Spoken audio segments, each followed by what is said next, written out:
করো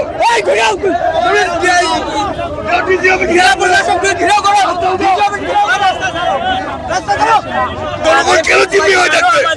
আজকে জনগণকে কেন জিম্মি করবে? আজকে ছাত্ররা আন্দোলন করতেছে ওদের স্বার্থের কারণে, ওদের স্বার্থের জন্য আজকে আমরা কেন দায়ী থাকবো? আমরা জনগণের মতো সবাই জনগণ একসাথে একসাথে দেখি কেমন করে মনে করছে রাস্তা বলক করে।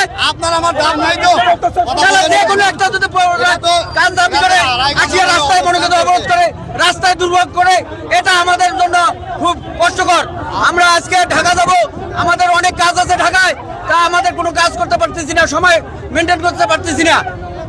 ছাত্রদের কাছে কি আমরা জিম্মি হয়ে গেছি? জিম্মি যদি জিম্মি হয়ে থাকি তাহলে বলেন, পুলিশ যদি না পারে, সেনাবাহিনী যদি না পারে, আমরা জনগণরা পারতেছি কিনা দেখো। ওদের দাবি দেওয়া থাকতেই পারে, সেটা মন্ত্রণালয় আছে, সেখানে দাবি দেওয়া করবে।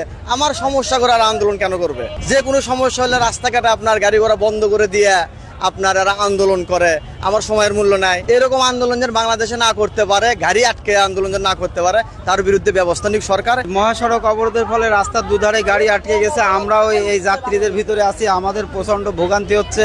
আসলে এই ভোগান্তি অপসারণ করা উচিত এবং সরকারের ছাত্রদের এদের কি দাবি দেওয়া সেদিকে সুদৃষ্টি দেওয়া উচিত বলে আমি মনে করি, এবং এই ঝামেলাটা খুবই দ্রুত এই রাস্তাটা পরিষ্কার করে জনগণের ভোগান্তি দূর করা উচিত। রাস্তা ব্লক করবে কেন? ডিসি অফিস ঘেরাও করুক, অন্য কিছু ঘেরাও করুক, আমাদের কেন ঘেরাও করবে? আন্দোলন করছে, আমাদের আন্দোলন করুক, ঠান্ডা মাথায় ডিসি অফিসের সামনে করুক। সেটাই এখানে বসে আছি। আমার জানতে আমার গাড়িতে যাত্রী আছে 50টা, 50টার মধ্যে একটা অসুস্থ যাত্রী নাই, কারো ভালো ইয়া নাই, কাজ নাই, 2 ঘন্টা দূরপাল্লার গাড়ি, কিন্তু সব তো দূরপাল্লার গাড়ি চলাফেরা করে। ডিসি অফিসে যায়, ডিসি সারা রাত গাড়ি চালিয়ে আবার দিনের বেলা গাড়ি যাবো। এটা আমাদের অধিকার, এটা স্যার আমাদের